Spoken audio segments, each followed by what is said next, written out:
जय हिंद दोस्तों, स्वागत है एक नई वीडियो में। और आज के वीडियो टॉपिक है आरआरबी ग्रुप डी के टॉप 5 मैथ के क्वेश्चन जो आने वाले आरआरबी के एग्जाम के लिए बहुत ही महत्वपूर्ण है, या कोई भी रेलवे के एग्जाम्स के लिए बहुत ही महत्वपूर्ण प्रश्न है। हमने प्रश्न अलग अलग चैप्टर्स लिया है, जैसा कि आप देख सकते हैं। मैं कुछ प्रश्नों को फार्मूले से बताऊंगा, कुछ शॉर्ट ट्रिक्स भी बताऊंगा, जिससे एग्जाम में आपको आसानी हो जाए सॉल्व करने के लिए प्रश्न को। तो चलिए स्टार्ट करते हैं बिना टाइम को वेस्ट किए। सबसे पहले हम प्रश्न को पढ़ेंगे, उसके बाद प्रश्न को सॉल्व करेंगे। तो हमारा पहला प्रश्न क्या है, देख सकते हैं। पहला प्रश्न हमारा क्या है, एक समांतर चतुर्भुज। क्या बोला है, एक समांतर चतुर्भुज के दो आसन भुजाएं का अनुपात 3:2 है और उसका परिमाप 65 सेंटीमीटर है। तो क्या पूछा क्या गया है, इस समांतर चतुर्भुज की भुजाओं में प्रत्येक छोटी भुजा की लंबाई क्या पूछा गया है। क्या पूछा गया, प्रत्येक छोटी भुजा की लंबाई। जैसे कि आप प्रश्न देख सकते हैं और उसकी पीडीएफ का लिंक आपको डिस्क्रिप्शन में मिल जाए तो वहाँ डाउनलोड कर सकते हैं। तो क्या हमें समांतर भुजाओं का अनुपात क्या क्या दिया गया है, क्या दिया गया है प्रश्न में देख लेते हैं। समांतर भुजाओं का अनुपात क्या दिया गया है, अनुपात कितना दिया है हमें, 3:2। और क्या बोला है, समांतर चतुर्भुज का परिमाप दिया है। क्या दिया है, परिमाप। समांतर चतुर्भुज का परिमाप क्या होता है, समांतर चतुर्भुज का परिमाप होता क्या, पहले मैं देख लीजिए। फार्मूला क्या होता है, P = 2a + b। ए हमारा यहाँ पर क्या है, 3 है, बी क्या है, सॉरी ए 3 है और बी क्या है 2। ए क्या है 3 और बी क्या है 2।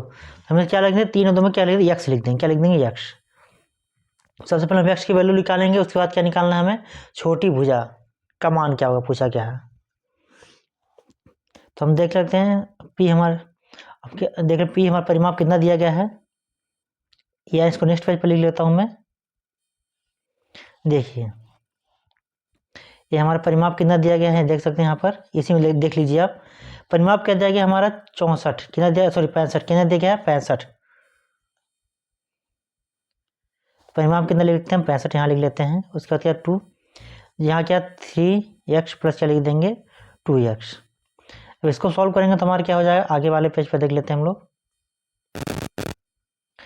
65 = क्या हो जाएगा, 2x + 3 कितना हो जाएगा, 5x। इधर क्या था, मल्टीप्लाई क्या हो जाएगा, 2। क्या हो जाएगा, मल्टीप्लाई 2, क्योंकि ये फार्मूले में ही दिया गया है, यहाँ पर देख सकते हैं आप इस जगह पर। तो कितना हो गया, 5x कितना हो गया, 5x। इसको सोल्व करेंगे क्या हो जाएगा हमारा, कितना हो गया, 5 दूनी 10x। x की वैल्यू कितनी आ जाएगी हमारी, 65/10, मतलब 6.5 आ गई x की वैल्यू। तो हमसे पूछा क्या गया है प्रश्न में, प्रत्येक छोटी भुजा की लंबाई क्या पूछा गया है, प्रत्येक छोटी भुजा की लंबाई क्या होगी। छोटी भुजा हमारी कौन सी है, 2x। कौन सी है, 2x। तो हमारा क्या हो जाएगा, उसकी लंबाई क्या हो जाएगी, छोटी भुजा की 2 × x का मान कितना था, 6.5। कितना हो जाएगा हमारा, लगभग कितना, 13 सेंटीमीटर। किस ऑप्शन में है, ऑप्शन बी में। किस में है, ऑप्शन बी में। तो ऑप्शन बी हमारा सही हो जाएगा। अगर यही प्रश्न पूछ देता बड़ी भुजा की लंबाई क्या है, तो हम क्या करेंगे, x वैल्यू कहाँ रख देते हैं, 3x पर। कहाँ रख देते हैं, 3x पर। क्या हो जाता हमारा 3 × क्या हो जाता है, 6.5। तो कितना आ जाता है हमारा, 19.5। लेकिन प्रश्न में क्या पूछा है, छोटी भुजा की लंबाई क्या है। छोटी भुजा क्या है, 2x। इसकी लंबाई क्या आ गया हमारा, 13 सेंटीमीटर। तो इस प्रकार से हमारा पहला प्रश्न कंप्लीट होता है। अब चलते हैं नेक्स्ट प्रश्न पर।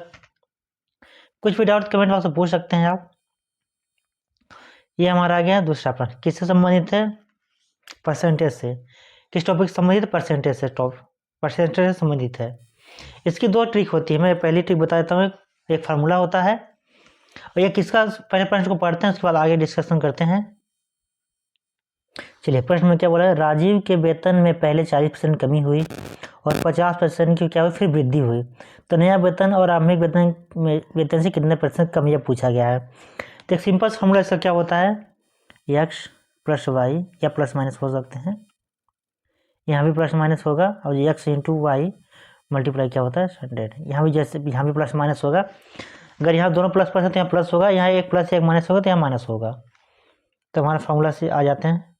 चलिए आ जाते हैं। पहले वेतन केवल 40% कमी हुई थी, हम क्या लिख देंगे यहाँ पर, -40।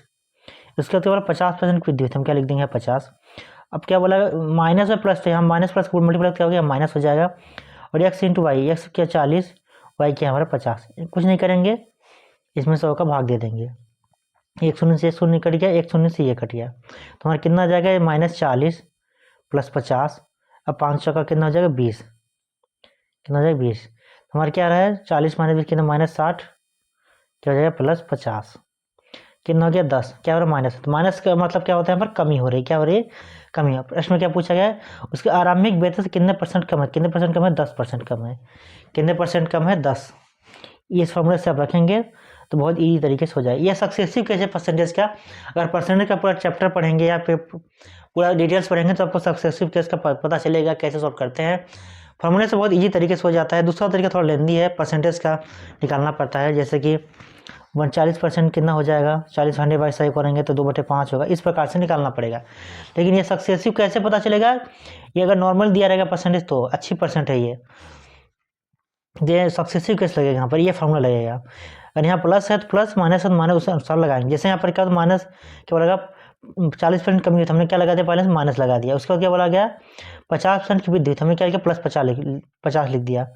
उसके बाद क्या कहा गया था, उस फॉर्मूले के अनुसार मैंने बोला था, यहाँ माइनस प्लस होगा तो मल्टीप्लाई क्या होगा, यहाँ माइनस हो जाएगा। उसके बाद क्या करें, जो एक्स वाई है उन दोनों को गुणा करके डिवाइडर 100 कर देंगे। जो वैल्यू आएगी वो आंसर होगा। तो कितने % कमी हुई हमारी, 10%। किस ऑप्शन में, ऑप्शन बी में।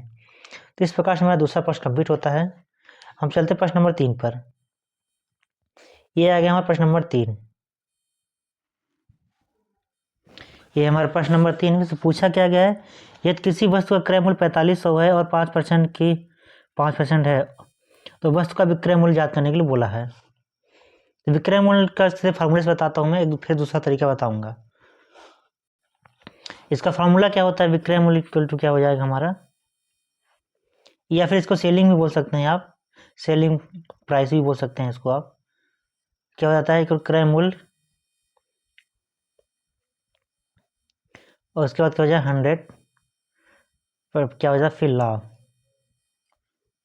फिर हमारा क्या आ जाएगा ये /100। इस फॉर्मूले से भी निकाल सकते हैं, दूसरा तरीका भी हो सकता है। चलिए हम इस पहले फॉर्मूले से निकालते हैं, उसका दूसरा तरीका बताएंगे। तो क्रय मूल्य हमारा कितना दिया गया है, 4500 रुपये। उसके बाद 100 में क्या बोलेंगे, लाभ जोड़ देंगे। क्या बोलेंगे, 100 में कितने % का लाभ है, कितने % का, 5%। तो यहाँ पर हम 5 को जोड़ देंगे। उसके बाद क्या कर देंगे, बटे में 100 कर देंगे। हम चलते हैं नेक्स्ट पेज पर। हमने यहाँ पर क्या लिखा था, देख सकते हैं आप। हमने लिखा था 4500 इक्वल टू क्या हो जाएगा, 100 + 5/100 लिखा था हमने, ये लिखा था। इसको सॉल्व करेंगे तो हमारा क्या हो जाएगा, 45 × 105 डिवाइड बाई क्या हो जाएगा, 100 या फिर 100। इसको हम काटेंगे, 2 0 से 2 0 कट जाएगा।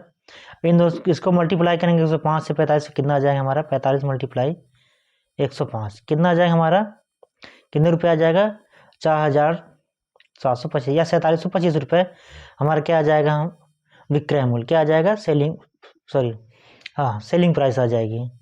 यही हमारा प्रश्न पूछा गया था। दूसरा तरीका क्या है इसका हमारा, एक तो हमारा फॉर्मूलेट हो गया। चलिए हम दूसरे तरीके से आ जाते हैं। दूसरा तरीका हमारा क्या होगा, देख सकते हैं, सिंपल तरीका। इसको हम कुछ नहीं करेंगे, 4500 दिया गया है उसको देख लेंगे, या फिर ये लाभ है देख सकते हैं, तो हम कुछ नहीं करेंगे। इस % के कोई भी % अपने आप में कितना होता है, 100 होता है। कितने % का लाभ हुआ, 5। तो हम क्या करें, 5 जोड़ देंगे उसमें, कितना हो जाएगा हमारा 105 इक्वल टू क्या हो जाएगा हमारा /100। सेम अंत में वही आ गया। इस फॉर्मूले लिखाने का मतलब कुछ नहीं निकला। लेकिन आपको अगर ना आता हो, इस तरीके से मैं बता दे रहा हूँ, तो हम क्या स्क्वायर फीट के वही हमारा फिर से वही आ जाएगा, देख लेंगे तो कितना आ जाएगा हमारा 4725 रुपये। अगर आपको कहीं यहाँ पर लाभ की जगह हान दिया जाता है तो हम क्या करते हैं, 100 में से क्या करते हैं, 5 घटाते हैं, कितना हो जाता है हमारा 95 हो जाता है। अगर लाभ है तो उसको 100 में जोड़ देंगे, और हान होगा तो क्या होंगे, उसको हटा देंगे। तो इस प्रकार से हमारा आंसर आ जाए, परसेंटेज वाला वैल्यू आ जाएगी। उसका हम आगे सोल्व कर लेंगे। तो इस प्रकार से तीसरा नंबर प्रश्न कंप्लीट होता है। हम चलेंगे प्रश्न नंबर 4 में। अगर ट्रिक ना पता हो तो फॉर्मूला हमेशा याद ही रखना चाहिए, इससे भी एग्जाम हो सकता है क्लियर। और कैसे जल्दी हो पाएगा, प्रैक्टिस से ही जल्दी हो पाएगा। हम चलेंगे नेक्स्ट प्रश्न पे, प्रश्न नंबर 4 पे। ये हमारा प्रश्न नंबर 4 आ गया। ये बहुत बार एग्जाम में आता है। इसमें क्या बोला गया है, हम देख सकते हैं, यदि इसका मतलब क्या है, स्क्वायर है। क्या बोला गया यहाँ पर, क्या है, यदि 2 का स्क्वायर क्या है, 3 के 3k -5 इक्वल टू क्या लिया गया है 4096। तो क्या बोला k की वैल्यू फाइंड करनी है हमें। तो इस प्रकार क्वेश्चन हम सबसे पहले क्या करेंगे, जो बेस है जैसे ये 2 है, ये इसको इस बेस को भी हम सेम बनाएंगे, क्या करेंगे सेम करेंगे या फिर इक्वल करेंगे, ये भी जान सकते हैं आप इसको। यहाँ पर बेस क्या है 2, यहाँ इसका भी क्या करेंगे बेस 2 बनाएंगे, क्या करेंगे 2 बनाएंगे। तो 2 इक्वल टू क्या दिया गया 3k -5। इसका कितना करेंगे 2 पावर कितना हो जाएगा 12 करेंगे, कितना हो जाएगा हमारा 4096। इसका आप करके चेक कर सकते हैं। तो हमारा क्या होगा बेस सेम हो गया। अगर बेस सेम हो गया तो हम क्या करेंगे जो इनका घात है इनको तुलना करेंगे, क्या करेंगे कंपेयर करेंगे या तुलना करेंगे। हमारा क्या हो जाएगा 3k -5 इक्वल टू क्या हो जाएगा हमारा 12, क्या हो जाएगा 12। तो हम कुछ नहीं करेंगे, अब इसको सिंपल सा सॉल्व कर लेंगे। ये 5 इधर जाएगा क्या हो जाएगा प्लस में 3k क्या हो जाएगा 3k क्या हो जाएगा 70, क्योंकि 5 इधर जाएगा जुड़ जाएगा। तो k की वैल्यू क्या आ जाएगी हमारी 70/3, क्या आ जाएगी 70/3। किस ऑप्शन में, ऑप्शन डी में। किस में है, ऑप्शन डी में। तो इस प्रकार हमारा चौथा नंबर कंप्लीट हो गया है। तो हमें कुछ नहीं करना है, इस प्रकार के प्रश्न में हमें बेस बना लेना है। क्या करना है बेस को समान कर लेना है। उसके बाद क्या करेंगे जो घात दिए हैं उसकी कंपेयर कर लेंगे दोनों साइडों में। किसी प्रकार से हमारे प्रश्न को सॉल्व किया जाएगा। तो हमारा चौथा नंबर प्रश्न कंप्लीट हो गया। हम चलेंगे प्रश्न नंबर 5 में। ये आ गया प्रश्न नंबर 5। क्या है प्रश्न नंबर 5, क्या दिया गया है, यदि क्या बोला x + 1/x इक्वल टू है, सॉरी यहाँ पर कुछ प्रश्न में गड़बड़ी है, मैं इसको सुधार कर दे रहा हूँ, यहाँ पर क्या दिया गया है, यहाँ इक्वल टू क्या है 4 है, यहाँ पर क्या है x 1 + x इक्वल टू 4। तो क्या बोला गया हमें x² + 1/x² की क्या वैल्यू पूछा गया, क्या होगा यहाँ पर। तो हम कुछ नहीं करेंगे, अगर इस प्रकार प्रश्न में से दिया गया और यहाँ पर स्क्वायर दिया गया है, जो ये नंबर दिया गया है क्या उसका कर देंगे स्क्वायर कर देंगे, क्या करेंगे स्क्वायर कर देंगे, और उसके बाद क्या करेंगे घटा देंगे। तो हम यह फॉर्मूला क्या हो जाएगा 4 के स्क्वायर करेंगे उसमें -2 घटा देंगे। कोई भी अगर प्रश्न एग्जाम में इस प्रकार दिया गया है तो हम सॉल्व इसी प्रकार करेंगे। तो क्या देंगे 4 के स्क्वायर करके हम उसको क्या करेंगे -2 घटा देंगे। 16 - 2 कितना हो जाएगा 14, कितना हो जाएगा 14। किस ऑप्शन में, ऑप्शन डी में। कई लोग ये सोच रहे होंगे यहाँ पर माइनस होगा तो क्या करते हैं हम, यहाँ पर माइनस तो क्या करते हैं तो हम कुछ नहीं करते हैं, प्लस 4 स्क्वायर उसका करके प्लस 2 जोड़ देते हैं। अगर माइनस जोड़ देते हैं और प्लस क्या करेंगे घटा देंगे, चाहे कुछ भी दिया होगा। या ये भी याद रखना यहाँ अगर स्क्वायर दिया होगा तभी इस प्रकार से हो सकता है, अगर क्यूब दिया होगा तो इस प्रकार से नहीं होगा, फिर उसका दूसरा तरीका किया जाएगा। चलिए और इसको बेसिक तरीके से कर सकते हैं आप। एक तरीका और भी है, ये अपना इसको सॉल्व करेंगे पूरा तब भी इसको सॉल्व किया जा सकता है, लेकिन उतना झंझट नहीं पड़ेंगे। ये शॉर्ट ट्रिक है, इससे एग्जाम में बहुत इजी तरीके से सॉल्व किया जा सकता है। तो इस प्रकार हमारे 5वां प्रश्न कंप्लीट होता है। कुछ भी डाउट हो तो कमेंट बॉक्स में पूछ सकते हैं। मिलते हैं नेक्स्ट वीडियो में, तब तक ख्याल रखें, धन्यवाद।